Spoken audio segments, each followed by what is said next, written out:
Hi there. I'm 27 years old and my name is Elizabeth. It's been 2 years since Douglas and I tied the knot. The unanticipated death of Douglas's father, Keith, turned our lives upside down, and we still have no children. Everyone was taken aback by his unexpected passing from a heart attack. Neither Douglas nor I were close to his family back then.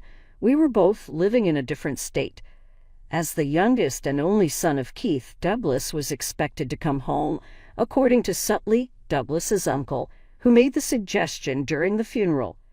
His mother, Ashley, who had just lost her husband, was particularly in need of his help, but he was needed by everyone in the family. The news that Douglas had made arrangements to move to an office closer to his family home was relayed to me a few months later. I was really distressed that he took this decision without consulting me. I thought we should have both decided on such a major life shift together. Douglas said he had anticipated my opposition to the concept and apologized when I voiced my dissatisfaction. He said he wanted to be closer to his mom so he could help her. He went on to say that he didn't want my damaged relationship with his mother, Ashley, to factor into his decision-making process. Ashley and I have never had an easy relationship. Due to our hectic schedules, we could only visit during long vacations when we lived far away. While Douglas's sisters, Stephanie and Catherine, reside close and pay us frequent visits, Ashley frequently griped about how infrequently we came to see. Douglas was always on our side, saying that it was hard for us to visit often due to our distance and his work obligations. But Ashley's primary gripe with me has always been, we have no children yet. She confronted us about our infertility on a summer visit and demanded to know why we hadn't started a family yet. For whatever reason, I felt tremendous shame at the time. In spite of everything, I still chose to relocate with Douglas. I thought I could handle that since we wouldn't be spending all our time at his mom's house.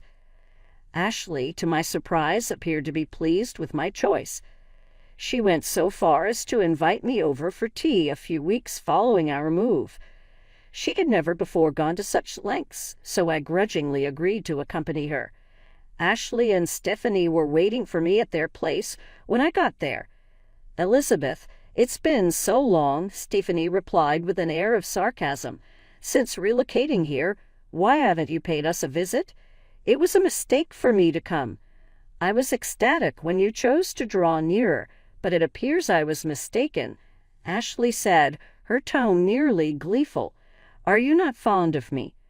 Her remarks surprised me. Clearly, this relocation was not going to be as easy as I had anticipated. My previous anxiety had only grown, and I was beginning to fear that this next phase of our lives may provide obstacles for which I was unprepared. I considered validating Ashley's suspicion to gauge her response, but ultimately chose not to. I said, "I don't dislike you. Instead, my health has been suffering as a result of my transition to this new place." There was some truth to that. I had been resting at home a lot because I felt tired, and Douglas hadn't even told me about this visit. Why was I here to sit through their judgmental remarks? Ashley wasted no time accusing me of not liking her. But wasn't it the other way around? How were we supposed to get along when the atmosphere was always like this? Before I could even process her words, Stephanie jumped in sharply, saying, "How can you talk to your mother-in-law like that? Apologize to her right now." I expected Ashley to get angry or scold me, but what she said next left me completely surprised. "You're right," she said. "I've been mean, and I'm sorry, Elizabeth. I'm also sorry about the things I said about children. I was being nosy." Her tone wasn't sarcastic or harsh. It was genuinely apologetic. I braced myself, expecting some hidden jab or lecture, but it didn't come. Even Stephanie looked surprised. Then Ashley confessed something that caught me off guard. "All I've ever wanted is to hold a grandchild," she said quietly. She explained that Stephanie's husband was infertile and Catherine seemed to be having trouble conceiving as well. Because of this, Ashley had pinned all her hopes on Douglas and me. I had known about Stephanie and Catherine's struggles, and hearing this softened my frustration a little. Douglas and I had talked about having children, and were considering it, but I didn't like the pressure Ashley was putting on us. I decided to speak up. "Please just give us some time," I said, lowering my head slightly. "We're thinking about it, but it's not something that can be rushed. I'm sorry if I've upset you." Ashley nodded, and the tension seemed to fade. "Do visit us sometimes," I added softly, trying to bridge the gap between us. After that, Ashley and Stephanie turned their attention back to the TV. Ashley casually remarked, "I like this announcer. She's so energetic and bright." As I watched them chatting and sipping their tea, I felt a small pang of regret. Maybe if I had been more outgoing or approachable, things might have been different between us. It was a fleeting thought, but I couldn't ignore it. For the first time, I felt like there was a chance things could improve. Later that evening, my optimism was crushed. Douglas came home visibly upset. "I heard from Mom that you told her you have no intention of getting along with her. She was crying, Elizabeth. What did you say?" he demanded. I was stunned. Earlier, he'd left with a smile, but now he seemed to think I'd caused a disaster. "Douglas, there's been a misunderstanding," I tried to explain. "I only said it's hard to build a friendship given how things are now. How does that mean I don't want to get along?" But Douglas didn't seem convinced. The fragile progress I thought we'd made with Ashley felt like it was unraveling already. I was scared. Douglas now seemed to fully believe Ashley's twisted version of events. The smile he had earlier felt like a lie, and I didn't know how to handle this situation. I tried to explain myself again, but he wasn't convinced. Then my phone buzzed with a message from Stephanie. It read, "After all the effort of moving here, weren't you prepared to make it work? If you're here with us, you need to be more patient." Douglas glanced at me, and his expression echoed Stephanie's words. I felt overwhelmed. I had moved here because I cared about being with him, not to win over Ashley or Stephanie. Facing Douglas, I looked him in the eye and said, "It's clear that Ashley and the others might never approve of me. Maybe you should consider being with someone she likes more." Before I realized it, the word divorce slipped out of my mouth for the first time. Douglas looked truly alarmed. "Wait, hold on," he said, bewildered. "How did we jump to divorce? I just want you to get along better with my family." He didn't seem to understand that his family might never fully accept me, no matter what I did. It left me feeling even more confused. But Douglas, to his credit, seemed determined to fix things. The next day, he came home late from work and shared what had happened. He told me he had spoken to Ashley, and she admitted there had been a misunderstanding. She even apologized. "What a fuss," he said casually, as if it was all over now. Then Douglas mentioned that Ashley's birthday was coming up. "How about we celebrate her birthday at a nice restaurant?" he suggested. The sudden shift from conflict to celebration was hard for me to process. It felt like we had jumped from chaos to pretending everything was fine. But I could see Douglas was trying to make things better, even if the path ahead felt shaky. Douglas suggested that if we made it seem like the dinner was my idea, it might help Ashley see me in a better light. I wasn't sure if Ashley would appreciate the gesture, given her complicated nature, but I agreed to make the reservation. I invited Stephanie and the others, booking a table for 8. Douglas approved of the plan, but as the dinner approached, I felt a growing unease. Douglas had been distant lately. His responses to me were short and indifferent, making me feel isolated. On the night of the dinner, we arrived at the restaurant to find Ashley, Stephanie, and their spouses already seated.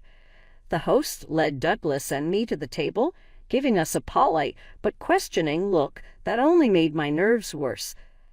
"Happy birthday, Ashley," I said, trying to sound cheerful. Deep down, I wondered if this dinner was really going to improve anything or if it was just another way for me to feel out of place. I greeted Ashley cheerfully, hoping to ease some of the tension and bridge the gap between us. However, she didn't even acknowledge me. Instead, she turned to everyone else, thanking them for coming to celebrate her birthday. Her deliberate snub stung, and I couldn't help but feel hurt. Stephanie seemed confused by the atmosphere. "I thought this was supposed to be a family gathering," she said, glancing at me with a puzzled expression. Catherine, noticing the tension, looked at me with concern. In that moment, I realized I was being excluded on purpose. Determined not to let it ruin my evening, I decided to keep to myself and leave early. Just as I settled on this plan, a staff member approached our table, looking uncomfortable. "I'm sorry, but the reservation was actually made for 7 people, he said. Confused, I replied, "That can't be right. I clearly reserved for 8. Could there be a mistake?" The staff member hesitated, then explained, "About a week ago, we received a call from a gentleman asking to change the reservation to 7. I froze. Slowly, I turned to Douglas, searching for an explanation. His response floored me. "Yes, 7 is correct. Everyone's here now," he said plainly, confirming that he had made the change himself. A wave of disbelief and betrayal washed over me. Douglas's actions spoke volumes. Despite his earlier promises to mend things, his efforts to smooth family tensions had been shallow at best. I felt manipulated and deeply hurt, realizing he had orchestrated this behind my back. Before I could process everything, Douglas turned to me with an accusatory glare. "I heard from Mom that you've been undermining our family," he began, his voice sharp. "She said you've been telling people I don't earn enough and that I'm insensitive. You had a lot to say, didn't you?" His words hit me like a punch in the gut. I was stunned. It turned out that a week ago, when Douglas had contacted Ashley about the dinner, she had filled his head with lies. Blinded by anger and believing her, he had called the restaurant, pretended to be me, and changed the reservation to 7. The staff, recognizing the family name, hadn't questioned the change. I couldn't believe Douglas had been so easily manipulated. The realization that he had sided with Ashley without even asking me for the truth was deeply unsettling.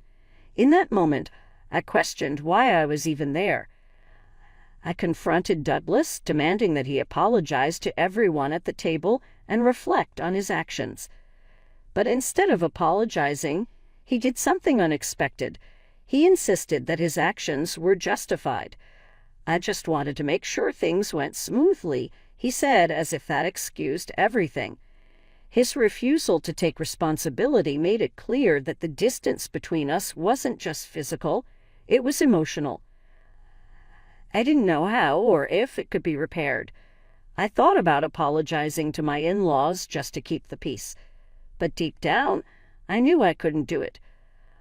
I hadn't done anything wrong, and I refused to admit to things I never said.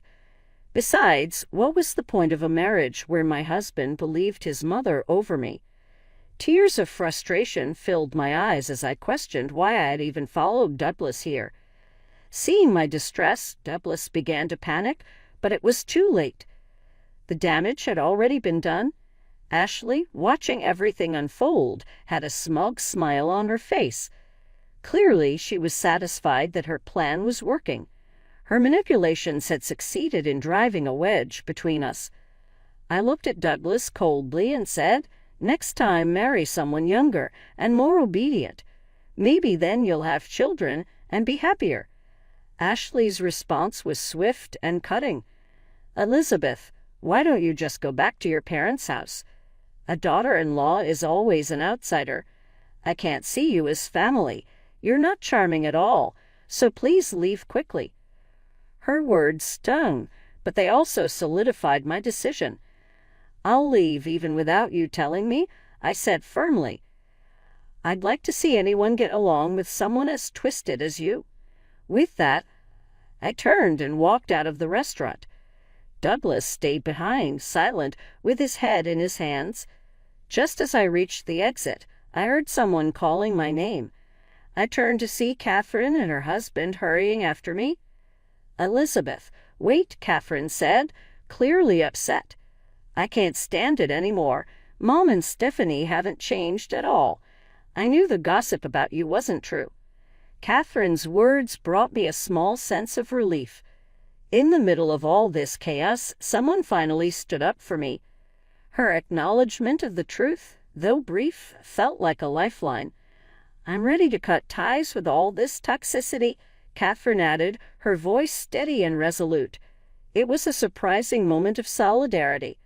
And while it didn't erase the pain of what had just happened, it gave me a glimmer of hope that not everyone in Douglas's family was against me. As I stood there processing Catherine's words, my phone buzzed. Ashley's name flashed on the screen. I sighed, wondering what she wanted now. Before I could decide whether to answer, the name on the screen changed to Douglas's. Catherine and her husband exchanged knowing looks. "Elizabeth, you might want to go back to the restaurant," Catherine said cryptically. "You might see something interesting." Her eyes hinted at a twist I hadn't expected. They left, looking oddly satisfied. But I hesitated. Curiosity battled with my need to stay far away from the drama. In the end, curiosity won. When I finally answered Douglas's call, his voice sounded frantic and filled with regret. "Elizabeth, I'm sorry," he said, his tone desperate. "I didn't realize it was all a lie," Douglas blurted out on the phone. "I'll send the divorce papers later," he added hastily.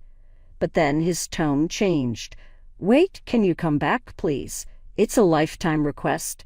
His almost childish plea made me want to laugh, but Catherine's cryptic hint earlier lingered in my mind. Curiosity got the better of me, and I decided to return to the restaurant. When I arrived, the scene before me was nothing like I had expected.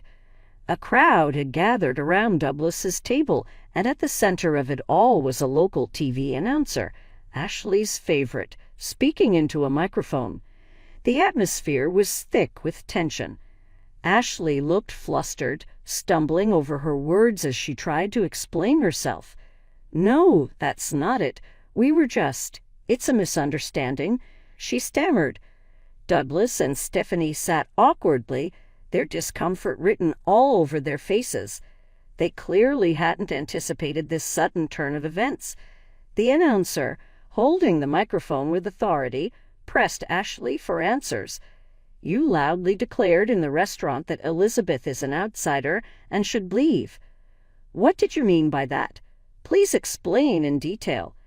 Ashley's face turned pale, and her usual confidence seemed to evaporate. The tables had turned, and now she was the one under scrutiny. Meanwhile, Catherine's husband and a few others who had been offended earlier quietly left, wanting no part in the escalating drama. I stood frozen, watching this surreal scene unfold. It took me a moment to piece together what was happening. It seemed that our family conflict had turned into a public spectacle, possibly even being broadcast live. My earlier frustration gave way to a mix of vindication and disbelief as I tried to make sense of it all. A staff member approached me, noticing my confusion. "It's been quite a day, hasn't it?" they remarked with a wry smile. They explained that the restaurant had scheduled a live TV recording that day, which explained the announcer's presence. The camera crew and microphones had captured everything, turning our family dinner into an unexpected media event. The realization that our drama had been broadcast for all to see was both shocking and oddly satisfying. Ashley's harsh words, which she had so confidently uttered earlier, were now laid bare for everyone to judge. Just as I stepped aside to gather my thoughts, I noticed the announcer approach Ashley with a smile. "Would you mind giving an interview?" she asked brightly. Ashley, an avid fan of the announcer, looked thrilled. "An interview? Absolutely," she exclaimed, forgetting her earlier embarrassment. The announcer beamed. "The topic is daughter-in-law and mother-in-law relationships." Ashley's face faltered for a moment, realizing the irony of the situation. I couldn't help but smirk as I watched her wrestle with her own words. The evening had taken a bizarre turn, but in some strange way, justice had been served. We heard there was a heated argument earlier, and the daughter-in-law left in tears. "Can you tell us what happened?" the announcer asked, turning the spotlight directly on Ashley. Ashley and Stephanie froze, their faces pale. They were clearly caught off guard and didn't know how to respond. The truth was too embarrassing to admit. They had deliberately manipulated the situation to alienate me. From across the room, Douglas saw me and rushed over, his face full of desperation. "Elizabeth, please," he begged. "I can't let this shame be known. It was all a misunderstanding." His voice cracked, and he looked completely defeated. But by then I had no sympathy left for him. Whatever feelings I once had for Douglas had evaporated. Ashley, trying to save face, forced a strange smile and attempted to smooth things over. "Oh, we usually call each other Elizabeth. Elizabeth, come here," she called out, waving me over. I walked up slowly, knowing I had nothing left to lose. The announcer directed the microphone toward me. "You say you call each other Elizabeth, but how does the daughter-in-law view her mother-in-law?" I smiled faintly, my voice calm. "I've never been called Elizabeth by her," I said, looking Ashley in the eye. "What I've been called, though, is unpatriotic, because I haven't had children yet. Ashley has made it clear she thinks that's reason enough for a divorce." The crowd murmured, and Ashley's smile faltered. I continued, my tone steady. "The truth is, Douglas and I haven't felt ready or confident enough to start a family. We haven't even tried in over 2 years, but that's never stopped Ashley from criticizing me." I paused, then added, "When I first fell ill and had to take a leave from work, Douglas was supportive. I appreciated that and decided to follow him here, thinking a change of environment might help me recover. But this is the result." I gestured to the scene around us. By then I felt no sadness, only detachment. As I spoke, I noticed Ashley and Stephanie's expressions. They looked utterly humiliated, their earlier confidence replaced with embarrassment. For the first time all day, I felt a small sense of satisfaction. The announcer, sensing the weight of my words, didn't interrupt. As I glanced at the cameras, I realized this might be broadcast nationwide. Watching Ashley squirm under the scrutiny, I couldn't help but smile. "Well," I said, turning back to Ashley, "since the daughter-in-law is considered an outsider, I guess I should leave.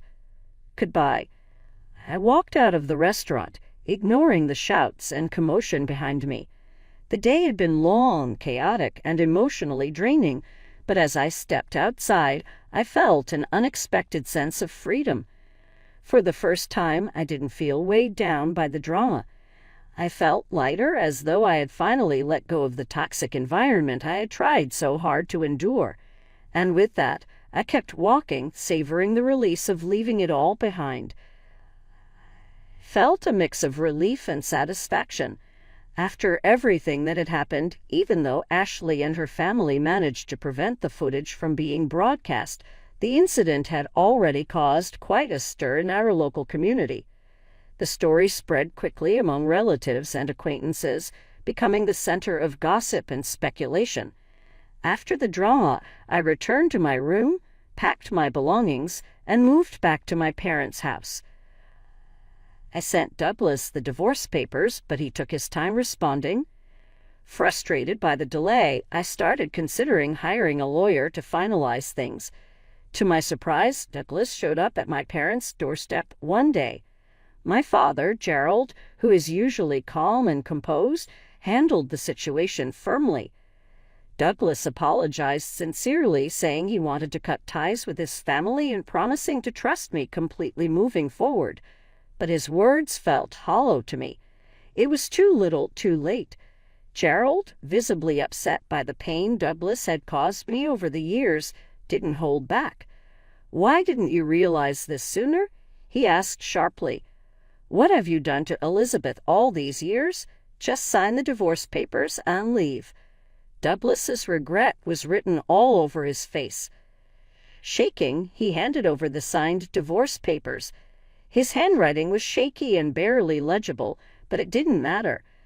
Our marriage was formally dissolved once the necessary paperwork was done without any problems. The reality of Stephanie's predicament became clear to me not long after that. Contrary to what she had said, her infertility was actually caused by her personal health problems and not her husband. Her own marriage also ended in divorce as a result of this revelation. She ceased being an involved family member and stopped visiting Ashley. Douglas moved back in with Ashley in their little town after getting a divorce. I stopped worrying about their lives, even though they probably had to deal with constant gossip and criticism from others around them. At long last, that part of my life was behind me. My situation started to improve in the months that came after. A classmate of mine from my hometown and I got back in touch. We wed after falling madly in love. This marriage was full of joy and understanding, in contrast to my first. Our lovely daughter was born shortly after, and she is already 1 year old. I am currently expecting our second kid, which brings us even more delight. When compared to Ashley, my new mother-in-law couldn't be more different. She treats me with the utmost respect and kindness, and she is always there for me. She has been an incredible gift to me, providing a level of family love and support I never imagined possible. Life is full of surprises, but I am now content and loved. I am now able to experience the joy and support that I once believed were unattainable. Furthermore, I will be eternally thankful for this new phase of my life.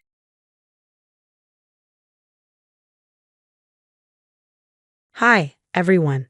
I'm Harper, a 32-year-old single mom to the most amazing little fighter, my son David. Every morning starts at 6 o'clock a.m., medications, stretching exercises, and getting him ready for the day. Mom, you're the best stretcher in the world, he always says, making me laugh, even on the toughest mornings. My dad, Matthew, has been our rock ever since David's dad walked out after learning about his diagnosis. Dad has always made sure David had the best care and support. Princess, whatever David needs, just tell me, he'd say. But everything changed when Dad married Victoria 2 years ago. Last week, we got the incredible news that David was accepted into the Cedar Grove Special Education Program. I was thrilled and couldn't wait to share it. That's wonderful news. I'll cover all the costs, Dad said immediately. But Victoria's face darkened. Matthew, darling, what about Brendan and Sophia's college funds? We need to think about their future too, she said with a forced smile. Yesterday, while I was helping David with his homework, I overheard her on the phone. It's always David this, David that.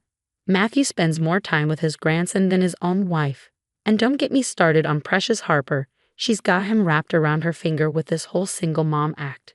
David must have sensed my tension. Mom, why does Victoria make that angry face when I ask Grandpa to play with me? I swallowed my frustration and answered as calmly as I could. Some people just don't understand what really matters, sweetheart. This morning, Victoria made another scene during breakfast about David's upcoming surgery. Another $50,000? This is insane. We could buy a luxury car with that money, she exclaimed. That's enough, Victoria, Dad snapped. David's health isn't up for discussion. Whatever, she muttered, storming out, leaving her kids, Brendan and Sophia, exchanging uncomfortable looks. Don't worry about it, Harper, Brendan tried to reassure me. Mom's just adjusting. But I know better. I've seen her eye rolls when David needs help, the dramatic sighs when his medical supplies arrive, and the accidental rescheduling of his therapy appointments. She's not adjusting, she's resenting. Lately, I've noticed things disappearing or being moved. David's medicine, his exercise equipment, his school supplies. Mom, does Victoria hate me? David asked me last night, his big, questioning eyes breaking my heart. No, baby, I said, holding him close. Some people just have very small hearts. Last week, his special lunch disappeared from the fridge. Must have gotten mixed up with the trash, Victoria said with her fake innocent look. Then his homework folder somehow ended up in the washer. Yesterday started like any other.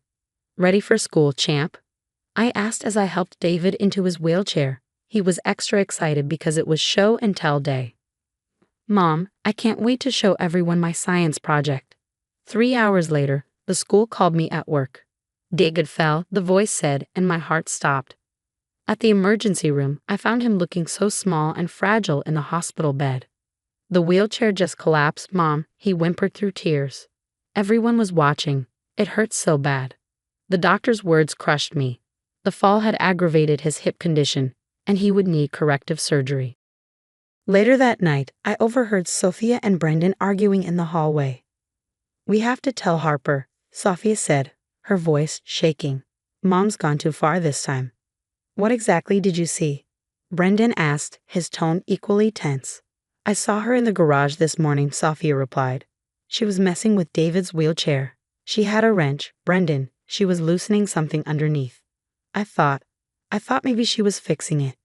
Jesus Christ, Brendan muttered, his voice trembling. That's attempted murder. I feel sick. Did you see how hard he fell?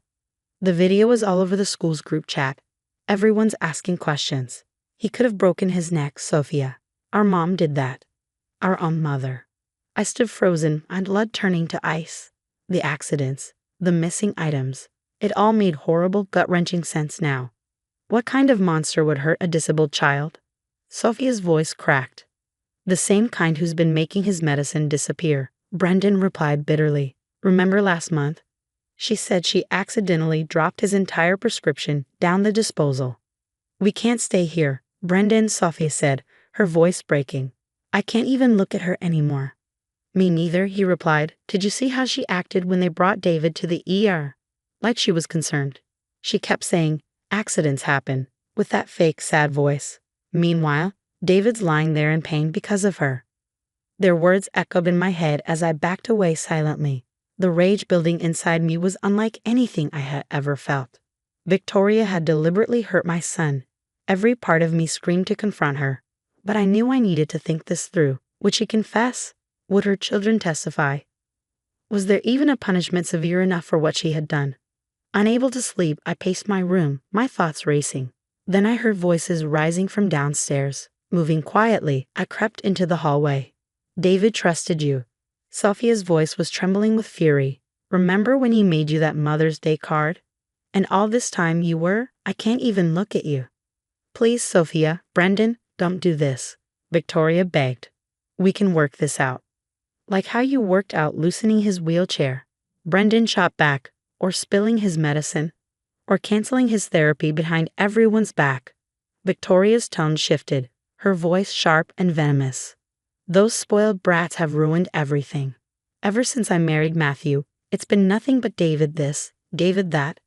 Poor little David and his brave single mom, Harper. I couldn't stay quiet anymore. My heart pounding, I stepped into the living room. So it was all you, I said, my voice low but firm.